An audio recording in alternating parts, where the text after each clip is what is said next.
You care about your fitness, sleep, and want the best wearable. This is the comparison between the Apple Watch Series 9 and the Oura Ring Gen 3.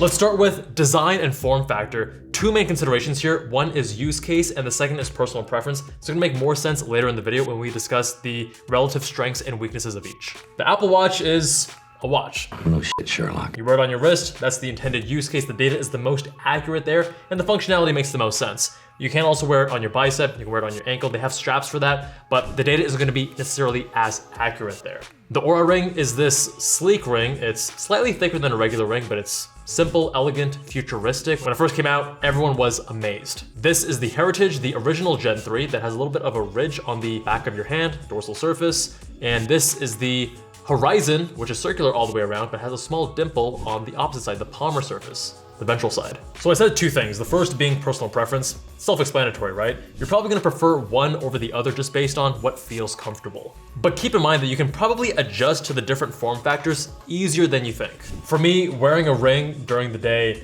was quite uncomfortable for the first couple days, but after a week, it wasn't really that big of a deal. The only times it really bothered me was number one, washing my hands, because when it gets wet, it's just not as comfortable.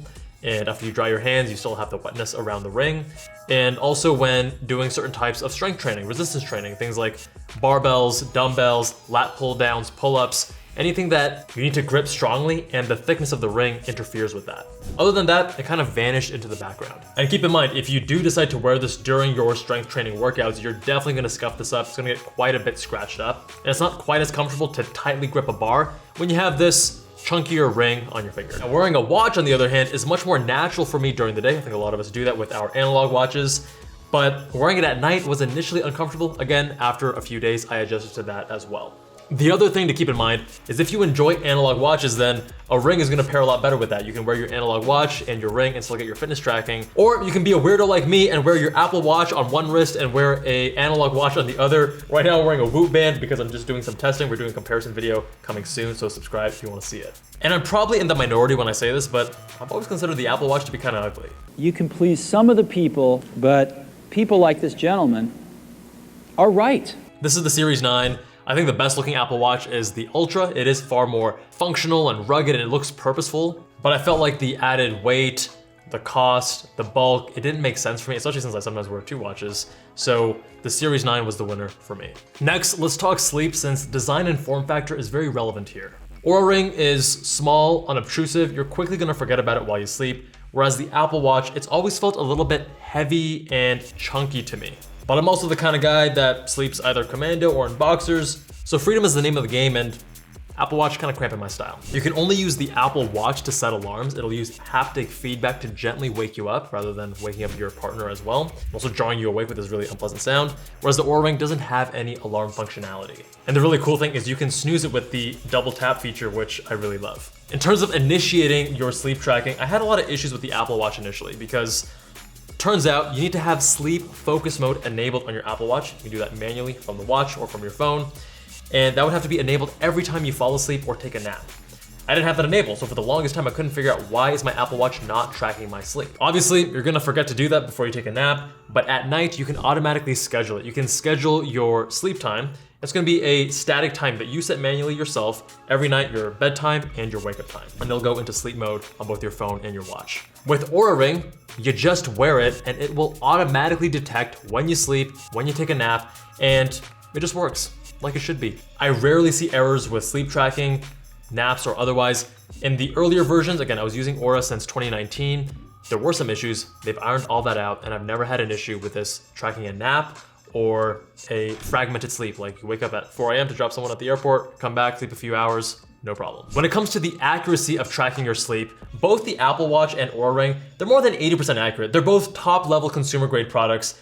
Apple Watch, perhaps a little bit more accurate, but you're splitting hairs, and shout out to the quantified scientist. He does great extensive testing of all these wearables. He rates the Apple Watch highest, but keep in mind, it's N of 1. And overall, the accuracy of these devices should have no bearing on your ultimate decision.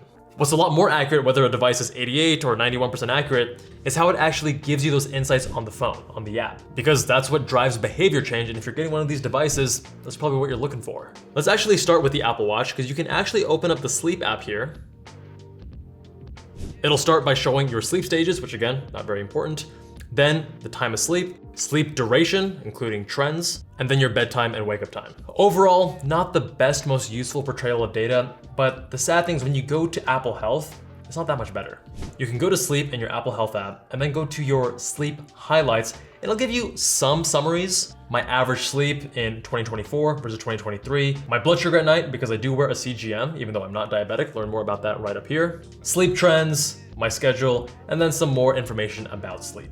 Oura Ring, on the other hand, has a far more focused, actionable, and useful design. Starting on the homepage, it's telling me my bedtime's approaching. It's actually gonna adjust when it recommends you go to sleep. Unlike the Apple Watch, which you set manually, it'll tell you based on your recent sleep, exercise, stress, your heart rate data, if you're wearing that throughout the day, your activity as well, because it does, if you're wearing this during the day, it'll track your motion and such. Sleep trends, your readiness versus sleep score. One is quantifying how recovered you are, the other is quantifying how good your sleep was last night.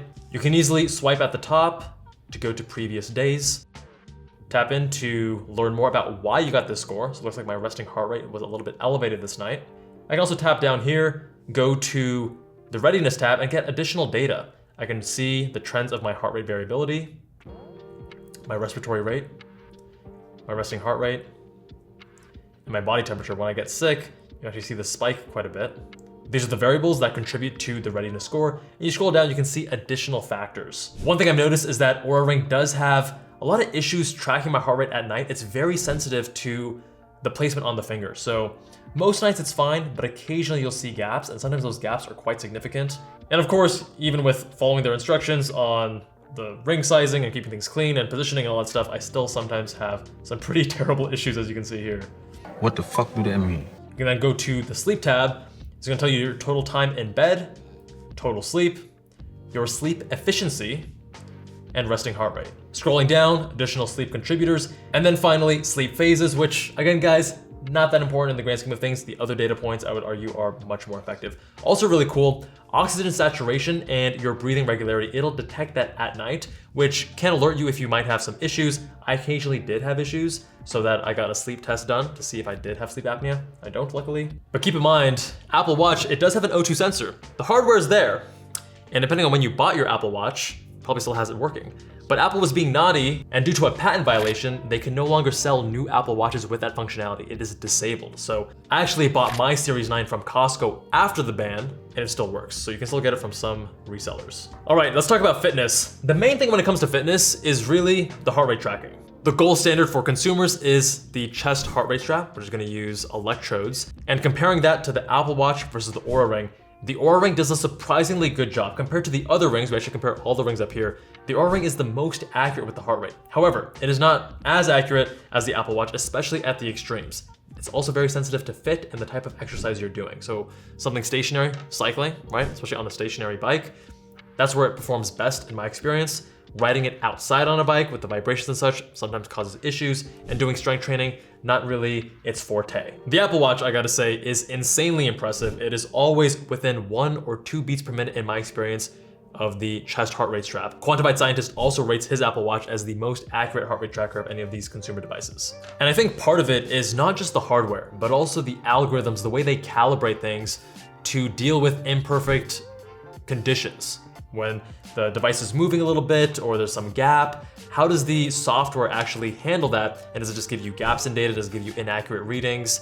Whatever they've done with Apple, it's totally spot on. To start a workout on the Apple Watch, you just open up the fitness app, and here it'll show your most frequent exercises at the top.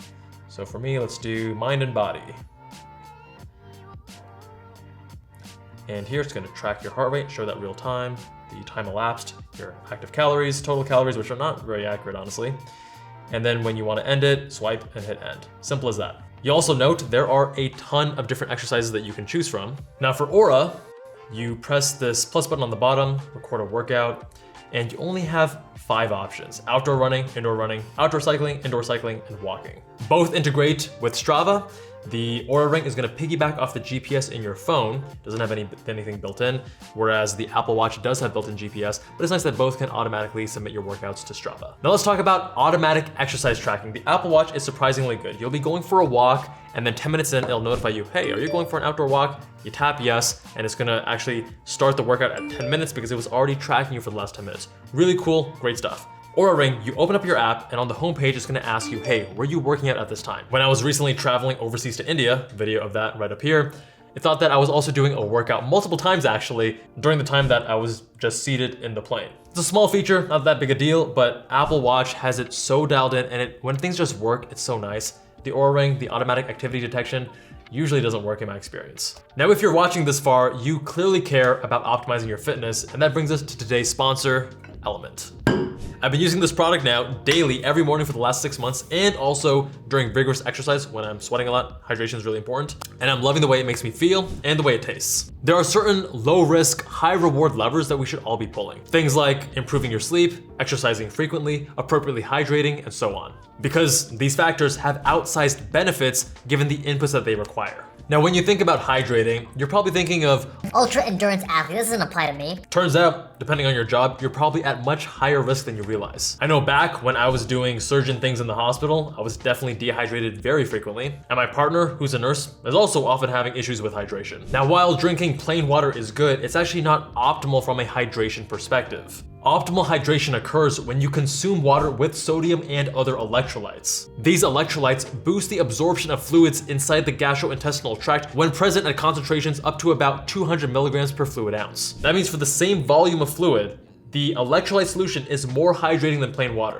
Now, you could just do this with salt and water, but trust me, I've tried it, it tastes disgusting. Element, on the other hand, tastes delicious. I love their watermelon and orange flavors when I want to drink either room temperature or cold drink. And when it's a chilly day, I want something hot, I use their chocolate chai flavor, which I'm telling you tastes even better than hot chocolate. Check it out yourself, and if you don't like it, they have a beautiful, no questions asked, full refund policy. In fact, you don't even have to send the product back. Visit drinklmnt.com/Jabal for an exclusive free gift when you use my custom link, both for new and returning customers. Stay salty, my friends. Now, diving a little bit deeper into the apps, I love how Oura gives you these trends. So you can actually go to the trends tab here and go into various factors and really get nitty-gritty into each variable and how it's changed over time. Now, I've been using the Oura Ring since 2019, so there's a ton of data here. And look at that, you can see me aging in real time, being a youngster sleeping at 1 a.m. to now becoming an old man sleeping closer to 11. Time in bed. See trends here, spending more time in bed over time, that's good. I wanna spend more time in bed and hopefully asleep. It'll also have these alerts for, trend detected of my total sleep has been trending up over the past 8 weeks, above my baseline. These are helpful, right? These are actionable tips and insights, whereas with Apple Health, you get a few things, but it seems really dumbed down. It doesn't seem nearly as extensive as well thought through. But the thing that Apple Health has over Oura is that it serves as the central hub for data on your phone. So it pulls data from Oura for sleep, heart rate, etc., my Apple Watch, my 8 Sleep, which tracks my sleep as well, the other rings I wear for my sleep, my CGM, which is tracking my blood sugar, and everything is right here, even my labs from LabCorp and Quest and whatnot. So I like the consolidation, I like that, but the insights, it might tell me that, hey, my sleep, I'm trending up, I'm sleeping more, but I don't get the same level of deeper insights that Oura gives me. Now on to battery life and charging. I recently replaced my Apple Watch Series 6 with a Series 9 because you're gonna get battery degradation with any of these devices over a few years. So Apple Watch Series 6, after 3 years, my battery health had degraded to about 78%. I was barely getting through a full day. If it was a long day, like I'm traveling and I wake up early, sleep late, it would actually die before I even got in bed. Series 9 is gonna last a full day without issue, even if you have a few longer workouts. Keep in mind, if you're doing a long Century ride and you're slow like me, you take 8 hours to do it, you may want to turn off the always on screen. Or get the Apple Watch Ultra, which is gonna last longer without issue. But it's not just the screen being on that's draining things more rapidly, it's because it's tracking your heart rate continuously during exercise and all the other motion. The Oura Ring lasts multiple days, 4 to 5 days in my experience. Of course, it's gonna be shorter if you work out more frequently. Now, even though the Oura Ring lasts longer in day-to-day usage, it's not that big of a deal. There is utility to having a routine around your charging rather than trying to remember to do it every 3rd or 4th day. If you get into a routine of charging it every day, you're not gonna forget it. My routine is I'll charge both devices whenever I shower, which hopefully is at least once a day, sometimes twice a day, sometimes No times per day? Don't judge me, you do it too. And that's gonna top them up at least enough for the next charge. But I will say that one place where the Oura Ring battery life advantage is a true advantage is when you're traveling. So if I'm going for a weekend trip, maybe 3 nights, then I don't have to bring my charger. And that's great. Now the charger is actually interesting. It's a puck and it has a little nub in the center. That nub is gonna change based on the size of your ring. So different ring sizes are not gonna be interchangeable on the puck. A nice little detail I love is they have this LED ring to show you it's like glows when it's charging. But when you take the ring off, it turns off. So when you're sleeping and this is right next to you by your face, it doesn't shine a light right on your face when you're trying to sleep. The other ring competitors, the ones up here, they haven't figured that part out yet. That's one of the advantages of Oura, being in the industry, being in the game for so long and iterating now on their 3rd generation. The details count. Now, Apple Watch, you have a little charging puck, magnetic, nice, it secures, nice and simple, just like that. Interchangeable with any other Apple Watch. The Oura Ring, I wish they had a little magnetic feature as well. That would have been great. One of the other smart ring competitors that we have in our comparison actually uses this charging case where you charge the case and then you put the ring inside it and it'll charge that, which is really nice for travel, I gotta say. And hopefully Oura brings something like that in the future. The Apple Watch goes into this nightstand mode when you're charging it at night. It's in sleep mode, and the screen is off until it senses movement, and then the screen will dimly turn on, show you the time as well as the battery charge level. It's a nice touch for sure, and it's just so very Apple. I love it. Now onto the price. Oura Ring, you have the Horizon, which starts at $349, and the Heritage, which is $299. This is the older design. That's why it's cheaper, I guess. The colors of silver and black, this glossy black, are gonna be that base price. But then there are other colors, such as this Stealth, which is this matte gray, which are gonna be pricier. You can also do gold, rose gold, titanium. They each have different price points. The thing to keep in mind with Oura is that it does also have a yearly subscription fee, $72 per year, $6 per month. You can use my Oura affiliate link down in the description to get a discount on your Oura Ring purchase. Doing so saves you money and helps support the channel. If you enjoyed this video, then I'd very much appreciate it. For Apple Watch, you have $399 for the 41mm aluminum, $699 for the 41mm stainless steel, and then $429 for the 45mm. This is the 45.